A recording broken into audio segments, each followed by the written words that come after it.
स्वागत करता हूँ आपका अपने यूट्यूब चैनल इंग्लिश कुरान पे। आप लोगों को एक बात समझ में नहीं आ रही है कि टेंस बहुत इंपॉर्टेंट है। समझा मेरी बात? टेंस की जो क्लास हुई थी वो बहुत ज़्यादा इंपॉर्टेंट है। टेंस पढ़ना तो तभी आज का जो सेशन है, देखो आज का जो सेशन है किसका सेशन है बेटा? एक्टिव और पैसिव, एक्टिव और पैसिव वॉइस का। ठीक है, क्या है? वॉइस, एक्टिव और पैसिव वॉइस। समझेंगे? मैंने आपको बोला था टेंस पढ़ना बहुत इंपॉर्टेंट है। अगर जिस इंसान को टेंस आता है वो ही इस क्लास को अच्छे से समझ पाएगा, कर पाएगा। और टेंस में बता रहा हूँ एक्टिव पैसिव वॉइस के आपको बहुत सारे क्वेश्चन होते हैं ना, कोई इस पे क्लास की बात करूँगा। बात आ रही है कि टेंस पढ़ना इसलिए जरूरी क्योंकि पूरी जो चीज़ें हैं वो टेंस पर ही डिपेंड है। ठीक है, टेंस पे पूरी तरह से डिपेंड है। आगे के जो भी चैप्टर आएंगे टेंस से, तो जिसने टेंस की वीडियो नहीं देखी वो देख लेना। ठीक है, पहले टेंस की वीडियो देखेंगे फिर इसको देखेंगे। ठीक है, अब बात आती है टेंस की। टेंस की नहीं बेटा, एक्टिव और पैसिव वॉइस। ठीक है, एक्टिव क्या होता है, पैसिव क्या होता है समझेंगे। उससे पहले मैं आपको एक बात बता दूँ कि इंग्लिश ग्रामर की आपको कॉपी बनाना मैंने आपको बता दिया। आप कितने सेकंड में आंसर कर देंगे? 5 सेकंड में। ये मैं आपको क्या दे रहा हूँ? 100% गारंटी। ठीक है, ये जो लिखा हुआ देख लीजिए। एक्टिव पैसिव वॉइस का जो क्वेश्चन है 100% 5 सेकंड में आंसर देंगे। दूसरी बात, 5 सेकंड में आप बना देंगे, है ना, एक्टिव पैसिव वॉइस को। इसके बाद एक वापस से एक सेशन हो रहा है आपको नरेशन का भी आएगा। नरेशन भी आपको आता है। नरेशन में भी आपको क्या होगा? 100% 5 सेकंड में आप इसके लिए आंसर दे देंगे अगर आपको टेंस आते हैं। टेंस आते हैं तो नरेशन भी आपको कंप्लीट हो जाएगा। तो टेंस पढ़ना आपको पता कितना ज़्यादा इंपॉर्टेंट है। फॉर्मूले याद होना इंपॉर्टेंट है ना, फॉर्मूले याद। चलो मुद्दे की बात करते हैं। मुद्दे की बात क्या समझेंगे? मैंने देखा यहाँ पे एक्टिव, क्या देखा? Active, active voice. और यहाँ पे देखा मैंने पैसिव, देखा पैसिव वॉइस। इसमें अंतर क्या है? ठीक है, आपको वॉइस बनाने के लिए देखा एक्टिव से पैसिव में बनाइए। ठीक है, ये कभी कभी पैसिव से एक्टिव में भी दे सकता है। आपको तो ऐसा पेपर में लिखा हुआ है क्या? Change into voice. क्या क्वेश्चन पेपर में आएगा? Change into voice. एक्टिव आ जाए तो उसको पैसिव बनाना, पैसिव आ जाए तो एक्टिव बनाना, पहचानना भी आना चाहिए। सबसे पहले बात, एक्टिव पैसिव में अंतर क्या है? क्या बोला मैंने? एक्टिव और पैसिव में क्या अंतर है समझेंगे। एक्टिव में क्या अंतर है, पैसिव में क्या अंतर है? ठीक है, देखो एक्टिव वो चीज होती है जिसमें मैं किसी सामने वाले इंसान को डायरेक्ट मान लूँ। ठीक है, मुझे मान लो जिसकी मुझे मयंक से काम है। किससे काम है? मयंक से। तो या तो मैं मयंक से बोल दूँ कि मयंक ऐसा काम करना है बेटा, तो ये काम कर लो आप लोग। ठीक, दूसरा तरीका क्या है? मयंक को मुझे बोलना है मयंक नहीं मिला। ठीक है, तो पहली बात तो समझेंगे मुझे मयंक से काम है, मैंने मयंक से डायरेक्ट बोल दिया।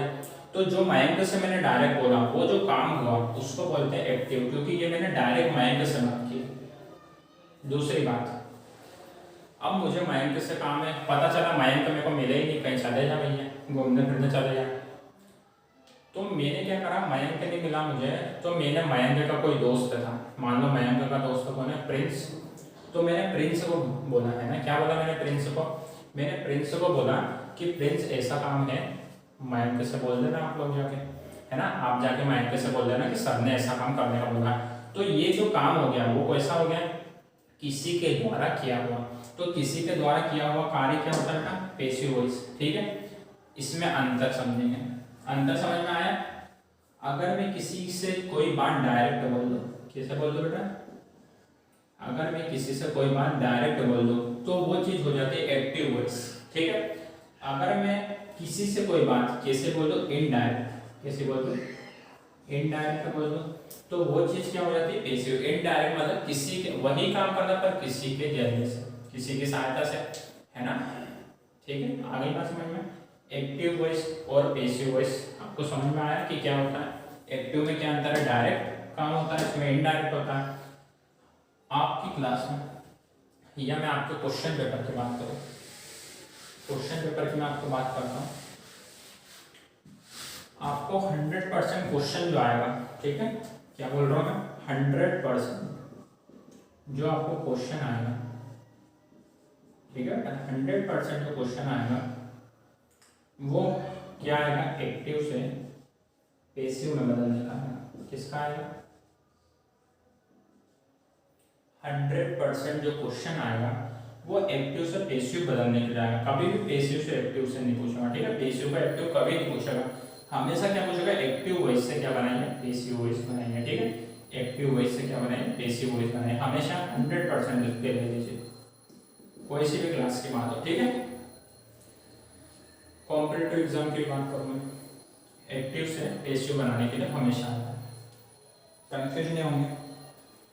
बात आती है कि अब बनाते कैसे हैं, है ना, हम मुद्दे की बात करते हैं, टाइम खराब नहीं करना अपने को, तो बनाते कैसे हैं, ठीक है। जितनी ज़्यादा बार आप वीडियो को देखेंगे आपको उतना समझ में आएगा, समझ मेरी बात बेटा। चलो बेटा, बनाते कैसे हैं, सबसे पहली बात है, अगर कोई सा टेंस आ जाए, चेंज इनटू वॉइस, अगर कोई सा टेंस आ जाए, आपको बनाना है उसका एक्टिव से पेसिव, ठीक है, तो इम्पोर्टेंट पॉइंट नोट करेंगे, ठीक है, इम्पोर्टेंट पॉइंट नोट करेंगे, पॉइंट्स। फर्स्ट पॉइंट क्या होता है, फर्स्ट पॉइंट नोट करेंगे कि जो प्रेजेंट सिंपल है, आया देखो टेंस, है ना, प्रेजेंट सिंपल को अगर ये एक्टिव है, एक्टिव वॉइस अपनी अपनी कॉपी में लिखेंगे, अभी सब समझ में आ जाएगा, ठीक है, शांति बनाना। मान लो पेसिव में बदलना, पेसिव वॉइस में बदलना, तो प्रेजेंट सिंपल टेंस एक्टिव में है, उसका पेसिव बनाएंगे, तो प्रेजेंट सिंपल टेंस किस में बदल जाएगा बेटा, किस में बदल जाएगा, प्रेजेंट सिंपल टेंस को अगर अपन को फ्यूचर बनाना है, क्या करना है, फ्यूचर नहीं, इसका एक्टिव का पेसिव बनाना है, अगर वो टेंस का आएगा प्रेजेंट सिंपल का, ठीक है। तो हेल्पिंग वर्ब किसके देंगे, हेल्पिंग वर्ब किसके देंगे, 1 सेकंड का टाइम लगेगा आपको समझने में, ठीक है। एक्टिव वॉइस से मुझे पेसिव वॉइस बनाना है, अगर टेंस आना है प्रेजेंट सिंपल का, किसका है, प्रेजेंट सिंपल का, तो मैं जब इसको पेसिव बनाऊंगा तो कौन सी हेल्पिंग वर्ब का यूज करूंगा, मुझे बताइए कि प्रेजेंट सिंपल के बाद कौन सा टेंस पड़ता था नीचे, प्रेजेंट कंटिन्यूअस, क्या पड़ता था, प्रेजेंट कंटिन्यूअस, ठीक है बेटा, प्रेजेंट कंटिन्यूअस पड़ता था ना इसके बाद, तो प्रेजेंट सिंपल का जो रहेगा टेंस वो प्रेजेंट कंटिन्यूअस की हेल्पिंग वर्ब उठा लेंगे, किसकी, प्रेजेंट कंटिन्यूअस की, ठीक है, प्रेजेंट कंटिन्यूअस की। जब भी अपन को इसका क्या बनाना है, पेसिव, मान लो प्रेजेंट सिंपल का टेंस है, उसका पेसिव बनाना है, तो उसकी हेल्पिंग वर्ब जो उठाएंगे वो किसकी उठा लेंगे, प्रेजेंट कंटिन्यूअस की। एग्जांपल के द्वारा समझ है ना, मैं क्वेश्चन देता हूँ, आप लोगों को सबको समझ में आ जाएगा, सुनेंगे, ठीक है, एक एक बच्चा मेरी बात सुनेगा। क्या बोला मैंने कि प्रेजेंट सिंपल, अगर मुझे एक्टिव से पेसिव वॉइस बनाना है तो प्रेजेंट सिंपल का जो टेंस आएगा तो उसमें मेरे को हेल्पिंग वर्ब की ज़रूरत लगेगी, तो मैं हेल्पिंग वर्ब किसकी उठा लूँगा, जस्ट उसके नीचे वाले टेंस की, प्रेजेंट कंटिन्यूअस की उठा लूँगा, उठा ली मैंने ना, उठा ही नहीं है, अब बनाने वाला हूँ, ठीक है। देखो क्वेश्चन आया, मोहन, ठीक है, गो टू स्कूल, क्या है, मोहन गो टू स्कूल, ठीक है बेटा, ये किसमें लिखा हुआ, एक्टिव में, किसमें लिखा हुआ, ये एक्टिव में, मुझे इसका बनाना है पेसिव, क्या बनाना है मुझे इसका, पेसिव, ये एक्टिव में लिखा हुआ है, मुझे इसका बनाना है पेसिव। देखो जब भी अपन एक्टिव से पेसिव वॉइस बनाते हैं, ठीक है, तो अपन क्या करते हैं बेटा कि ऑब्जेक्ट जो रहता है, ये ऑब्जेक्ट है, पहला वाला होता है क्या, सब्जेक्ट, ये वर्ब हो गई, ठीक है, और ये ऑब्जेक्ट हो गया। तो इसमें क्या करते हैं कि ऑब्जेक्ट को बनाते हैं क्या बेटा, सब्जेक्ट, ठीक है, सब्जेक्ट को बनाते हैं ऑब्जेक्ट, ठीक है, ऑब्जेक्ट को बना देंगे सब्जेक्ट, पेसिव वॉइस का मैं रोल बता रहा हूँ, ऑब्जेक्ट को बना देंगे सब्जेक्ट, सब्जेक्ट को बना देंगे ऑब्जेक्ट, कोई दिक्कत नहीं, हेल्पिंग वर्ब की जरूरत पड़ेगी, ठीक है। तो ये प्रेजेंट सिंपल का है, तो हेल्पिंग वर्ब किसको उठाएंगे, प्रेजेंट सिंपल को जस्ट नीचे कौन सा टेंस था, याद करो, प्रेजेंट कंटिन्यूअस, तो उसकी हेल्पिंग वर्ब क्या आती है, इज एम आर, तो उसमें से उठाएंगे, ठीक है, समझिए मेरी बात। अब इसका पेसिव बनाना है, देखो यहाँ पे समझिएगा, ठीक है, यहाँ पे मैं लाइन खींचता हूँ। पेसिव बनाना है तो कैसे बनाएंगे, स्कूल को बना दो सब्जेक्ट है, तो पहले आ जाएगा क्या, स्कूल, ठीक है। हेल्पिंग वर्ब किसकी उठाना है, पांच नीचे वाले की, प्रेजेंट कंटिन्यूअस की, तो प्रेजेंट कंटिन्यूअस की हेल्पिंग वर्ब क्या होती है, इज एम आर, तो स्कूल के साथ क्या आ जाएगा, इज, है ना। एम और आर का आपको लगता है पता है, इज लगता है सिंगुलर के साथ, ये यहाँ पे लिख लो बेटा, इज लगता है सिंगुलर के साथ, आर लगता है प्लूरल के साथ, प्लूरल मतलब बहुवचन, और एम लगता है आई के साथ, ये याद रखना। तो यहाँ पे स्कूल के साथ सिंगुलर है ना, इसके साथ क्या लगेगा, इज, ठीक है, इज लगा दिया, ठीक है। तीसरी बात, वर्ब कौन सी है, गो, तो गो की थर्ड फॉर्म क्या होती है, गो वेंट गोन, तो थर्ड फॉर्म लगा देंगे क्या, गोन, ठीक है। बाय, बाय हमेशा लगाना, हर पेसिव वॉइस में बाय लगाना है, बाय, और मोहन को बना देंगे ऑब्जेक्ट, बाय क्या आ जाएगा, मोहन, ठीक है बेटा, मोहन। अब मुझसे कुछ बच्चे पूछेंगे कि सर गोन का ही क्यों यूज करा, थर्ड फॉर्म ही क्यों दी, तो मैं आपको एक रूल दिखा रहा हूँ, है ना, इंपॉर्टेंट नोट करके लिखेंगे, ठीक है। सबको दिख रहा है क्या, पहले देखेंगे, सबको दिख रहा है, गोन बाय के बाद क्या बेटा, मोहन, ठीक है, गोन बाय मोहन, मोहन को तो बनाना है बेटा ऑब्जेक्ट है, क्योंकि मोहन सब्जेक्ट था, ठीक है, तो मोहन क्या हो गया, ऑब्जेक्ट, मोहन लिखा हुआ है, ठीक है बेटा। School is gone by Mohan, समझ में आया। बात करता हूं मैं थर्ड फॉर्म की क्यों यूज की, समझेंगे थर्ड फॉर्म की क्यों यूज की, लेकिन नोट डाल के लिखेंगे, आप सभी लोग लिखेंगे, नोट डाल के क्या लिखेंगे बताओ, नोट डाल के लिखेंगे क्या बेटा, कि एक्टिव से पेसिव वॉइस जब भी बनाएंगे, एक्टिव से पेसिव वॉइस जब भी बनाएंगे हमेशा वर्ब की थर्ड फॉर्म का यूज करेंगे, ठीक है, थर्ड फॉर्म का यूज करेंगे हमेशा। एक बात याद रखना मेरी, क्या कि वर्ब की थर्ड फॉर्म का यूज करेंगे, ठीक है बेटा, किसका यूज करेंगे, वर्ब की थर्ड फॉर्म का, समझ गया मेरे ख्याल, आप लोग समझ गया मेरे ख्याल से, कि जब भी एक्टिव से पेसिव वॉइस बनाने के लिए आ जाए किसका यूज करेंगे, वर्ब की थर्ड फॉर्म का, ठीक है, समझे मेरी बात। अगली बात समझेंगे, अगली बात क्या समझेंगे, कि जो वॉइस है इसमें प्रेजेंट सिंपल है, अगर प्रेजेंट सिंपल का टेंस है, अगर उसको एक्टिव से पेसिव बनाना है तो इसके जस्ट नीचे वाले की हेल्पिंग वर्ब लेंगे, किसके लिए, प्रेजेंट कंटिन्यूअस की, ठीक है।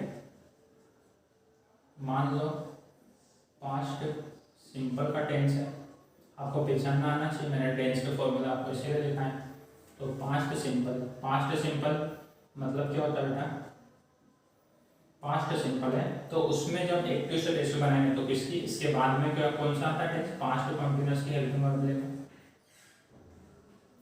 ठीक है। इसके बाद आता है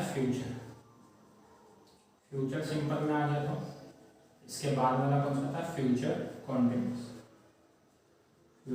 कॉन्टिन्यूअस की हेल्पिंग वर्ब लेंगे, मतलब अगर टेंस आ गया, कोई सा भी टेंस आया, पहले पहचानेंगे, पता चल गया अपन को कौन सा टेंस है, तो उसके जस्ट के बाद में जो टेंस था उसकी हेल्पिंग वर्ब उठा लेंगे, समझे मेरी बात, आपको सभी लोगों को समझ में आया होगा। एक्टिव पेसिव वॉइस के रूल सीखेंगे अपन, तभी आप लोग आंसर कर पाएंगे 5 सेकंड में, ना पहले रूल तो समझे अपन, ठीक है बेटा। तो मैं आपको एक बात बताता हूँ कि कैसी लगी आपको ये क्लास, आपको अभी एक्टिव पेसिव वॉइस में यही नोट करना है, इसके आगे की क्लास एक और आएगी जिसमें आप एक्टिव पेसिव वॉइस पूरा सीख जाएंगे, ठीक है। तो क्लास में जो रूल हैं उसको आप नोट करेंगे सभी को। दूसरी बात, क्लास पसंद आ रही हो तो आप इसको लाइक कर सकते हैं, अभी एक्टिव पेसिव वॉइस खत्म नहीं हुआ है, इसको रिवाइज करें, नहीं समझ में आए वीडियो को दोबारा देखें, ठीक है। और तीसरी बात यह बेटा कि जिसकी क्लासें छूट चुकी हैं पुरानी, तो पुरानी वीडियो को देखें, पुरानी क्लास को देखना जरूरी है, ठीक है। जब पढ़ो तो पूरा पढ़ो, ठीक है, आधा पूरा ज्ञान बेकार रखना है, तो समझे मेरी बात। तो क्लास कैसी लगी मुझे बताइएगा, और इसके बाद जो एक्टिव पैसिव वॉइस है उसका जो अगली क्लास कल आएगी, ठीक है। क्लास जो कल आएगी, क्लास कितनी बजे डल जाती है, कितने बजे डलती है क्लास, रोज सुबह मॉर्निंग में आपको क्लास मिल जाएगी, ठीक है, आपको चैनल पे, ठीक है, इंग्लिश प्रोग्राम पे। तो कैसी लगे आपको मुझे कमेंट करके बताना, और इसके आगे का जो पार्ट एक्टिव पैसिव वॉइस को कंप्लीट करेंगे, आप लोगों को एक एक चीज़ें समझा दूंगा। दूसरी बात, ज़्यादा से ज़्यादा लोगों को बताना, ठीक है, और क्लास कैसी लगी मुझे बताना। थैंक यू सो मच दोस्तों।